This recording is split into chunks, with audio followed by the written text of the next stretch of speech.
ao amin'ny Petera voalohany toko fahaefatra.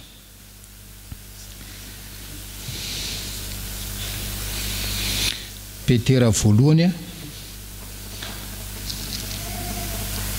toko fahaefatra. Le andininy faharoa ryavana no iangatsika.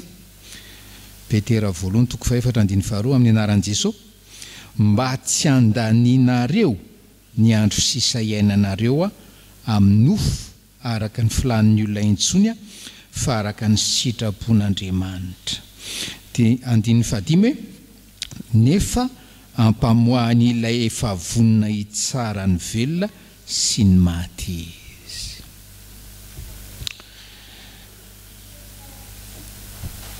Fanontaniana mazava ry havana,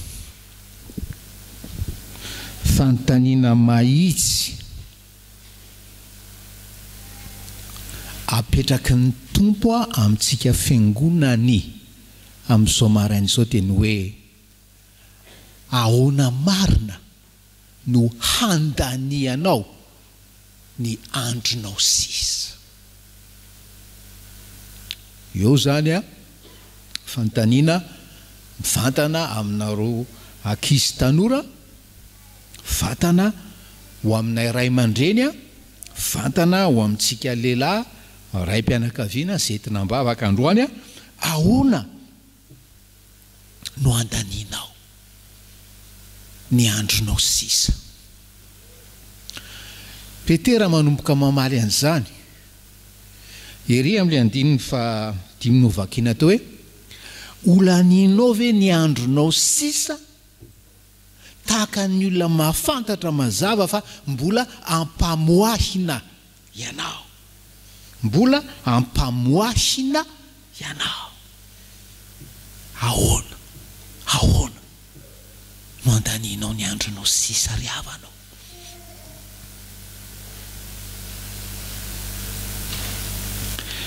Tantara Mose izay hitantsika tamin'ny farany teo dia izany, ny fiainany no nikasihan'ny fanamasina izy dia nanapa-kevitra ny ala tao amin'ny Farao, fa naleony nijery le valisoa homanin'Andriamanitra ho azy any an-danitra, ampamoahany isika menakavy ary rehefa vita ny fampamoahana antsika misy valisoa atolotra antsika eo ry havanao.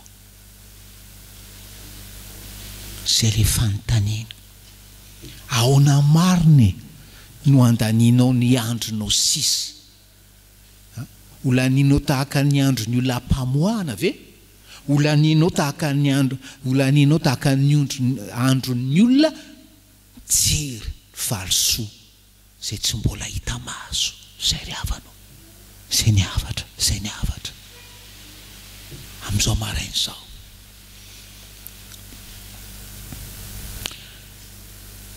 Ka ho an'ny olona izay tapa-kevitra hoe andany tokoa izany andro sisan'izany arak'ilay nitenenina teo tahaka ny olona mpamoahana, ny fahamarinana voalohany dia hitantsika eo amin'ny obolana 23-26 zay efa nenona tamin'ny 10 minitra teo. Anaka atoloria ny fonao, anaka atoloria ny fonao. Mahafinaritra ry havana le teny frantsay fandre tsy nandray matetika hoe aujourd'hui est le premier jour du reste de ta vie. Aujourd'hui est le premier jour du reste de ta vie. Am'ireo andro sisa reo androan'ny voalohany, ary amin'izany andro voalohany zany tapaoriavana ny hevitra hoe atolory an'Andriamanitra ny fonao. Hainao tsy injery zany fa efa nanolotra marina ny fonao ho an'Andriamanitra ve ianao. Ary rehefa nanolotra ianao misaoran'Andriamanitra ianao raha hoe mivelona tahaka ny olona ampamoahana ry havanao. Anaka atolory ihany fonao. rehefa mihaino fitenitsika amin'ny andavanandro, asa mora fiteny ety amin'ny pilipitra zany. Fandraindray tsika rehefa mahino olona miresaka dia miteny le anakay, ianao mampime. Eto ry havana ohatrany sanatr'izany resaka mampime eto. Mampime le situation hoe mahita an'Andriamanitra miteny amiko, miteny aminao, anaka atolory ihany fonao. Maninona mampime? Mampime satria io fonao io nge efa an'Andriamanitra e. Raha nahary ianao izy, zay ny efa azo io. Dia mbola miteny indray hoe anaka atolory ihany fonao. Io fonao efa foronony ho azy, itepo ho azy. Fa maninona raha mbola teneny indray hoe anaka atolory ihany fonao. Ny apôstôly Paoly any amin'ny Romanina 7:7 me fotsiny le référence dia hoe en fait io foko io satria za ozy izy Paoly, ny olombelo ozy izy Paoly, namidy ho andevon'ny ota dia tsy an'Andriamanitra intsony. Satria Romanina 7:14 namidy ny olombelo ho andevon'ny ota dia tsy an'Andriamanitra intsony le fonao io.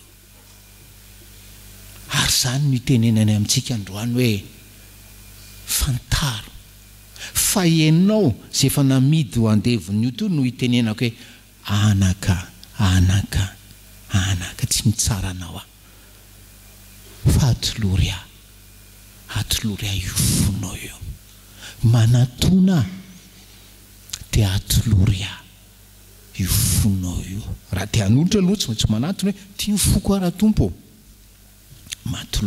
manatona dia atolory io fonao io. Okizay fombanao io hoe mba manatona ihany, tsy indraindray fa isaky manatona ianao, tsisy rarahinao zay hoe hanolotra ny fonao, fa fialan-javatra no anatonanao okizay zany anaka. Aza manatona tsony hoe ay anala fanadinana, manana projet tsisy maratsy an'izany, ay mba ho afaka tanteraka amin'ny Covid oa eny tsisy maratsy an'izany. Anako atolory ihany fonao.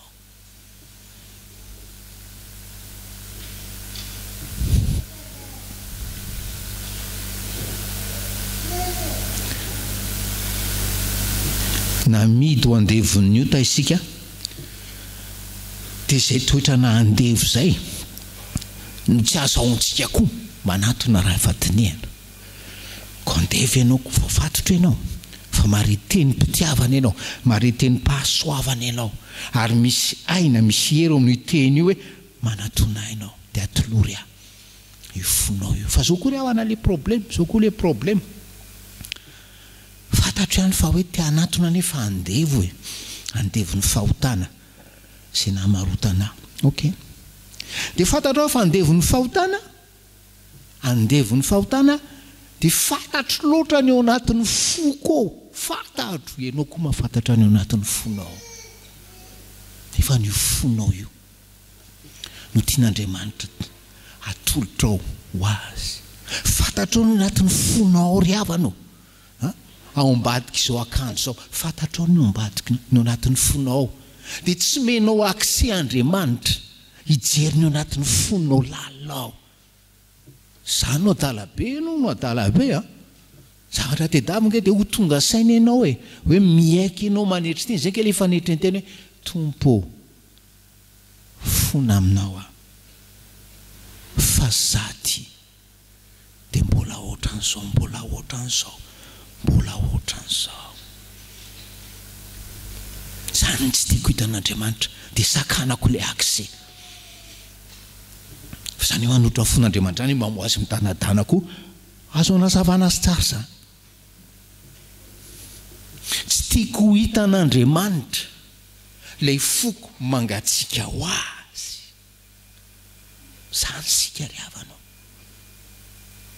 Tsy tiatsika ho hitan'Andriamanitra lay fotsika mangatsiaka ho azy, nefa mafana ho amin'ny vola, mafana ho amin'ny fafinaretana, mafana ho amin'ny namana, mafana ho amin'ny fianakaviana. Tsy tiatsika ho hitan'Andriamanitra, nefa hitany ange zany. Nefa mbola miteny aminao izy, manampitamby anao izy. Anaka, atolory any fonao, atolory ahy io fonao. Fa zany tena mila ny fonao, tsy le olombelona ho lasa vovoka mantany sy lavenina atsoaty. Zany mila ny fonao io, atolory ahy io fonao io. Fa zarery no ahasoany io fonao io, tsy afa-ponetaetany io fonao io. Anako, atolory ahy ny fonao. Fa rehefa tsy atolotrao, ho an'Andriamanitra io fonao io ry havanao, dia mitsangana ho fahavalon'Andriamanitra ianao, miziriziry amin'ny mahafahavalon'Andriamanitra ianao. Petera nisy fotoana tondra tena tahaka ny fahavalon'Andriamanitra. Izy nandany Jesosy, tena fahavalon'Andriamanitra. Fa ny tantaran'i Petera, fahavalon'Andriamanitra, novain'ny fahasoavan'Andriamanitra ho sakaizan'i Jesosy. Ary tao anatin'ilay anankitelo tena akaiky azy indrindra, dia ndia ambonin'ny tany miantso anao ny tombo amin'izao marain'izao, manampitamby anao ny tombo amin'izao marain'izao, hoe anaka, atolory ahy amin'izay ny fonao. Ary atolory ahy ny fonao, fa ianao nge mbola ampamoany. Atolory ahy ny fonao, fa zany nge te hanolotra ho anao hoe valisoa tsara be noho ny fianakavianao, noho ny volanananao, noho ny namanao sy ny karazana ety an-tany. Te hanolotra ho anao valisoa tsara lavitra noho zany aho. Ka ny olona manapa-kevitra ry havana hoe hanolotra ny fono an'Andriamanitra, dia mivavaka ihany koa. Mivavaka io tsy ampy amintsika efitsika io, mampianatra, fa tsy mampianatra hivavaka. Mivavaka hoe Jesosy ahafao ary ahy amin'ny fandevozana izay namarotana. Ahafao ahy amin'ny fandevozana izay namarotana. Ahoana hoe ahafao ahy amin'izay fandevozana namarotana. Ary faharoa hoe ahavoty ahy amin'ny fitondran-tena adala mahazatra. Ahoana hoe ahavoty ahy amin'ny fitondran-tena adala nahazatra. Izay fahamarinana voalohany hoe anaka, atolory ahy ny fonao, ary angatao ry havana ny fanamasina hanongotra ao am-ponao ihany koa zay rehetra faka mangidy miazona anao tsy hanolotra ny fonao ho an'Andriamanitra. Vadika eo amin'ny Matthieu 3:20 sika ry havana.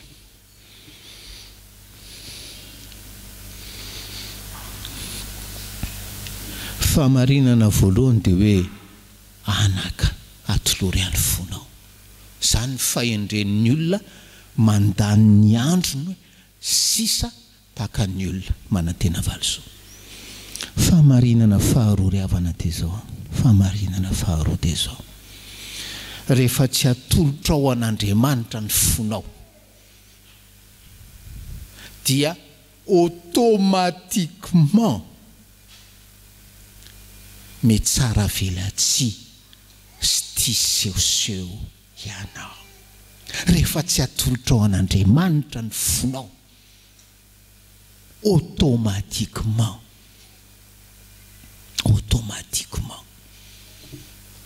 dia be tsara velatsy ianao ary tia sehoseho ianao ao amin'ny fiainanao.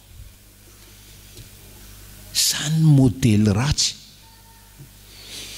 asehon'ireto fariseo reto. Zany modely ratsy asehon'ireto fariseo reto. Matthieu 3:20 iarahantsika mamaky ny 9 sy 10 ry havana amin'ny anaran'i Jesosy. Eo amin'ny fipetrahan'i Mosesy nopetrany mpanoradarana sy ny fariseo ko amin'izany zay rehetra lazainy dia ataovy ka tandremo fa samba manao araka ny asany satria miteny ihany izy nefa tsy manao. Inona moa le fihetsaram-belatsia ry havana? Ny fihetsaram-belatsia dia hoe manana fampianarana raitra ianao, ary eken'i Jesosy hoe raitra e fampianarana, fa tsy ampiarinao le izy, fa tsy ampiarinao le izy, ary tsy ampiarinao le izy satria ny fonao tsy natolotra ao an'Andriamanitra. Rehefa miteny ry havan'Andriamanitra hoe anaka atolory ihany fonao, tsy miteny izy hoe anaka atolory ihany molotrao, tsy miteny izy hoe anaka atolory ihany sainao, fa anaka atolory ihany fonao. Fa le molotra mahay manao fampianarana tsara be, na ahoana le saina mahay manao fampianarana tsara be, fa avy eo tsy hita ao amin'ny fiainanao izany fampianarana tsara be izany, tsy hita ao amin'ny fiainanao. Ary eto Jesosy dia miteny hoe tsara be ny fampianarana, fa le fiainany tsy arak'izay. Ary tena lalina angery havana izany hoe mijery anao zany Jesosy, mijery antsika zany Jesosy, dia hitenenany hoe zay rehetra lazainy, zay rehetra lazainy dia ataovy ka tandremo, fa za mba manao araky ny asany. Zava-doza ange zany, zava-doza. Tsy ny fahaizana sy ny tenin'Andriamanitra ato-tsaina ry havana no andraisanao le valisoa, tsy ny fahaizana ara-tsaina, fa le fo natolotra teo an-tanan'Andriamanitra. Ary amin'izao vaninandro eny antsika zao ry havana, tena mahavariana mihitsy manao constant ity zavatra ity. Misy olona manan-tsaina, misy olona tapo-pahalalana, misy olona manana position sociale, position professionnelle, ohatra zao sy ohatra zao, azo atao hoe tsy ritina amin'ny maha-olombelona. Fa zao amin'izao 2021 zao tsy ampitsony zany, tsy ampitsony zany. Tinio tsara, maro ny olona te atao hoe ara-panahy, maro ny olona te atao hoe religieux, maro ny olona te atao hoe spirituel, fa tsy ampy azy zavatra ankoatran'izay. Zany ny zava-misy. Izy tsy nanolotra fa zany. Tsy mety izy raha tsy atao hoe tena ara-panahy be ihany. Zay. Dinona zavatra mitranga. Ozy izy tsika hoe rehefa tsy nanolotra ny fonao ho an'i Jesosy ianao, automatika ianao misehoseho ary mety tsara velatsia. Zay nge lazain'i Jesosy eto e. Zay lazain'i Jesosy eto.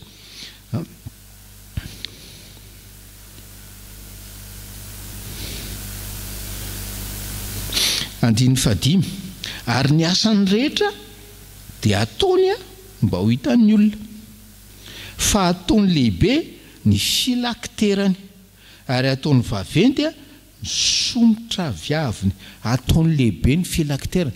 Io filaktery io amin'le fitaizam-pinoana sy fitaizana ara-panahy tena zavatra tsara be io. Io rehefa mijery aniny reny nareo dia le fatora boaty kely zay, dia misy tenin'Andriamanitra ao boaty kely zay.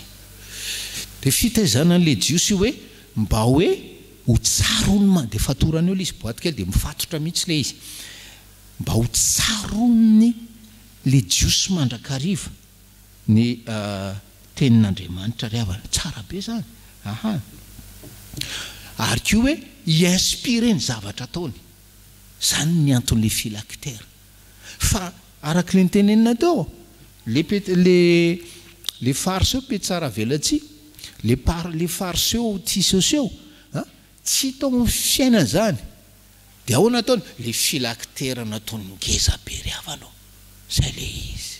Zay le hoe fihetsaram-belatsia, zay le hoe soseo. Fa zasy ianao tsy mila filaktery zany. Fa une fois tsika ry havana nanolotra ny fontsika ao an'Andriamanitra, automatique filahany zany tenin'Andriamanitra, ary volavolainy zany tenin'Andriamanitra zany ny saina ary dia hoe ampidiny fanahy-tompo dia hita ao amin'ny fiainantsika hoe fiainany indray dia tena hoe baikony tenin'Andriamanitra. Zay le izy. Ataony hoe le amin'ny 15 hoe ataony vaventy ny somotra aviaviny. Ataony le somotra aviavy eo amin'ny teny frantsay hoe cordon, sy karazana tady zay. Dia ataony mikirasorasy tsara ty amin'le zoron'le akanjo ety ho hita tsara. Iny somotra aviavy iny ny antony iny dia hoe anamariana hoe vahoakan'Andriamanitra izy. Vahoakan'Andriamanitra izy. Iny antika zany hoe vahoakan'Andriamanitra.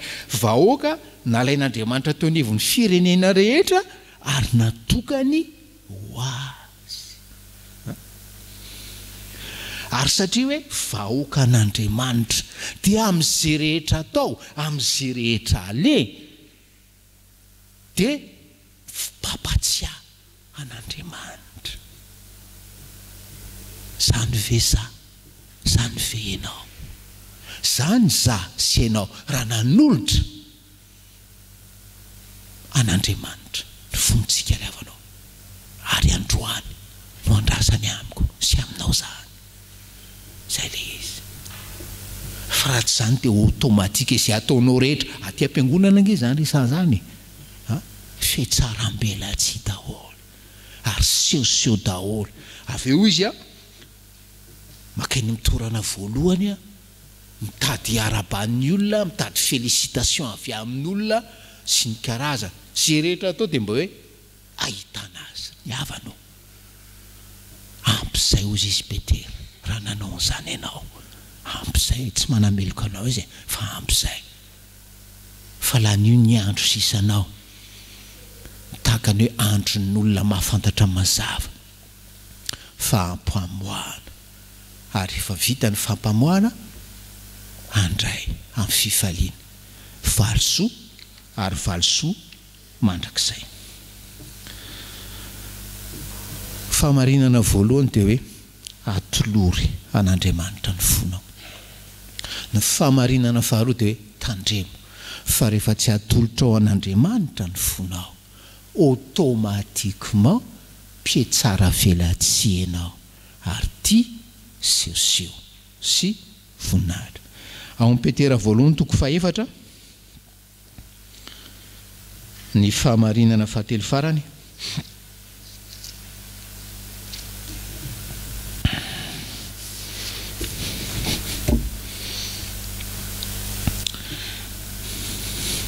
Aversika vakina riavana ny andininy voalohany. Petera voalohany toko fahaefatra andiny voalohany amin'ny anaran'i Jesosy.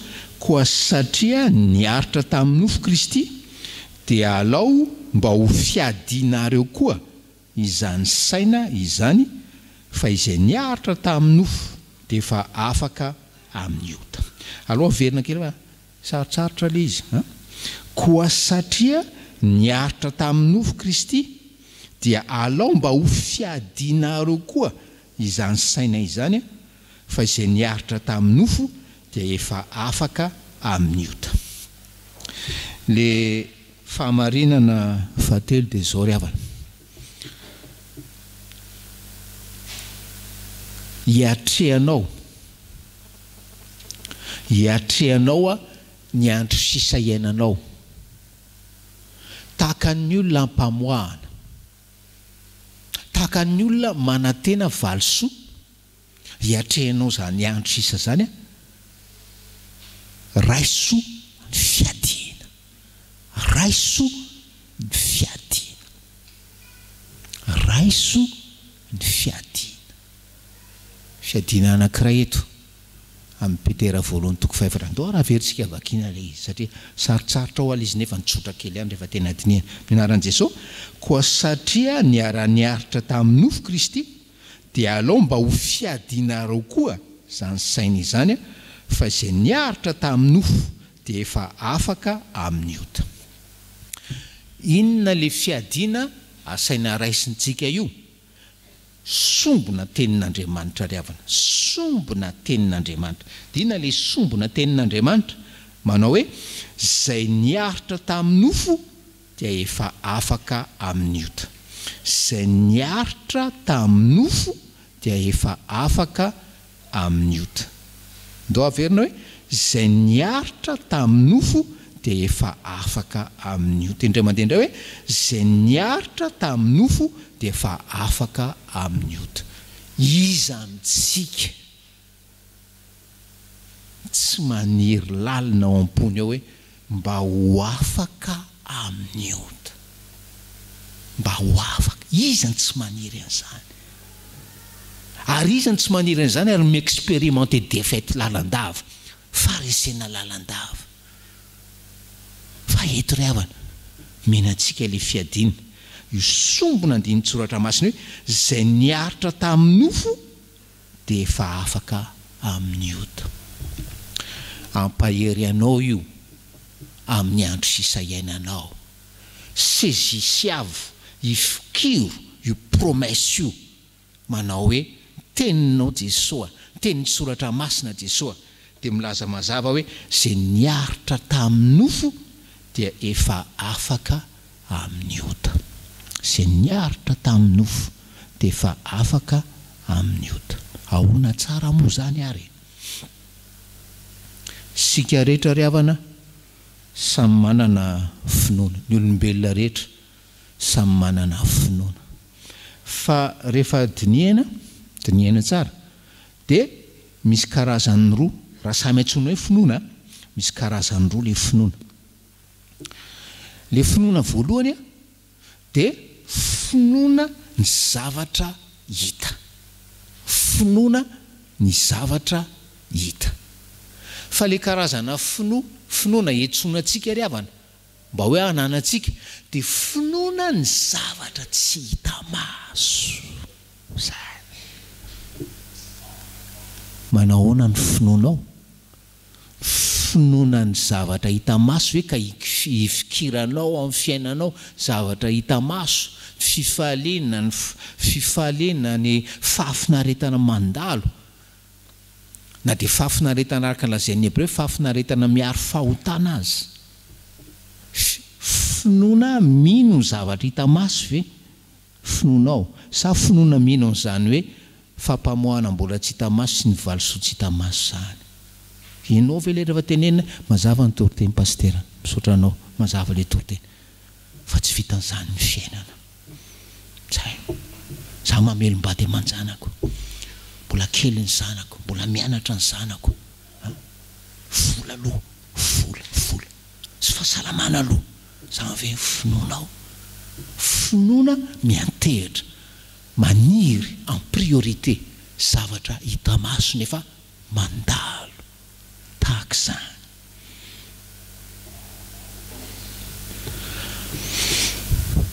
Ary zay ny tian'Andriamanitra ovaina ry havana, zay finoana ny zavatra hita maso zay, ary tia nosoloana le finoana ny zavatra tsy hita maso. Zao manko le problème.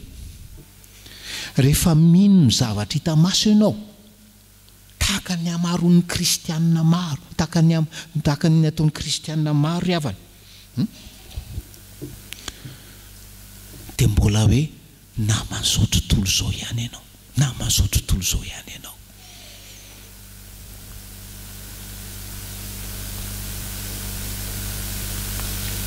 Teny eto Petera, Petera voalohany toko 4 ry havana, andiny 4. Ary amin'izany dia tsy gaga izy ireo, satria tsy miazakazaka aminy ianareo amin'izany fanarana po amin'ny ratsy izany. Ary amin'izany dia gaga izy ireo, satria tsy miazakazaka aminy ianareo amin'izany fanarana po amin'ny ratsy izany. Ny tena normal ry havana dia io lazain'ny Petera io, gaga zao tontolo zao hoe tsy miara-mirevy amin'ny ntsonsika, tsy manao ny fanaontsonsika. Tena gaga izy, le gaga sady tezitra, gaga izy tsy miara-miazakazaka aminy. Fa ny zava-misy amin'izao fotoana izao ry havana, izao tontolo izao gaga, satria miara-miazakazaka aminy ianao. Zany mahagaga azy, gaga izy. Otry, inona nataonao aty? Izy zany any amin'izay toerana any ananiny any, dia mahita antsika makany, mahita anao makany, otriny. Gaga izy miara-miazakazaka aminy ho any amin'ny fahotana sy any fifaliana maloto ianao. Gaga izy mahita anao manao ny fanony jentilisa ozy izy petera riavanao. Gaga izy satria reto olona nitoriana teny reto mba mahafantatra hoe ianao nge ka mbola mpamoany, ianao nge ka misy manana misy valo somiandry ianao. Gaga izy fa ahoana raha zao no ataonao e, zany angely izy namany. Izy gaga ary ianao tsy mahafantatra fa hoe io finoanao faible io malemy ohatra an'io nge le finoanao e, no ny fiarahanao miazakazaka amin'izao tontolo izao, no ny fiarahanao miazakazaka amin'izao tontolo izao. Faible ny finoantsika riavana rehefa hoe tsy nanapa-kevitra mazava isika fa hisaraka amin'ny fanaon'izao tontolo izao. Fa rehefa miteny an'izany ny pastera dia hoe io indray pastera sy ny moraly, io indray pastera sy ny fahaterensaina. Non, finoanao ny faible satria ianao tsy nisaraka amin'izao tontolo izao riavanao. Ary ikakan'izao tontolo izao anao hoe miara-miazakazaka aminy amin'ny fanaony jentilisa.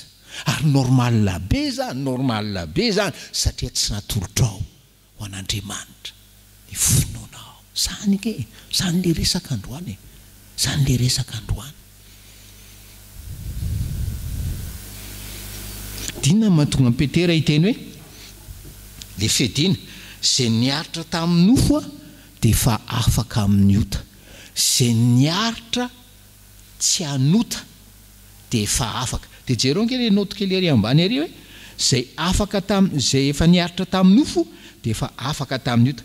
Dia hoe nampitsaharina zay olona hoe nitsy hanota na ota kely aza aloha amin'ny voalohany dia efa afaka libéré, nampitsarina tamin'ny ota. Raha mijaly ianao riavanao ao amin'ny nofinao, raha mijaly ianao ao amin'ny nofinao satria tsy nanaiky hanota, zany ny famantarana fa efa afaka tamin'ny fahotana ianao. Raha miaritra fahoriana ianao satria tsy nanaiky hanota, zany ny signe fa efa afaka amin'ny fahotana ianao. Tsy mikontrôle anao tsony fahotana. Ndoaka ohatra ary izany tsy mahafantatra fa tsy mety manao kolikoly. Ary izany tsy manao kristianina tsy manao kolikoly. Ary izany tsy manamary-teny rehefa hanao kolikoly. Tsy fisainan'ny olona mandany ny androny tahaka ny olona ampamoany zany riavanao. Fa raha io ary ianao mahita an'izao teny izao ary nanolotra ho an'Andriamanitra tokoa ny fonao ianao, nanolotra ho an'Andriamanitra ny fonao ianao riavanao, ary mijaly ianao satria io fa tsy lany visite teknika ny tomobilinao, tsy vita ny taratasinao any amin'ny domaine, tsy nivoaka ny entanao any amin'ny douane, miaritra ao anatin'ny nofinao ianao, marary ianao, miaina ny fihinananao. Tu es libéré du péché. Efa afaka amin'ny fahotana. Tsy midiky zany fa tsy hanota intsony ianao fa afaka amin'le fanandevozan'ny fahotana ianao. Zany ny vaovao mahafaly ho antsika zay efa nanapa-kevitra namaly ny antson'ny tompo hoe anaka atoloria ny fonao.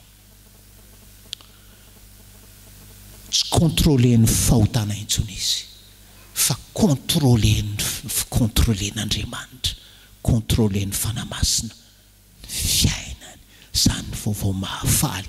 Zay le fiadina raisina, zay le saina tian'ny tompo ananana hoe zay efa niaritra tamin'ny nofo, niaritra fahoriana tamin'ny nofo dia efa afaka amin'ny fahotana.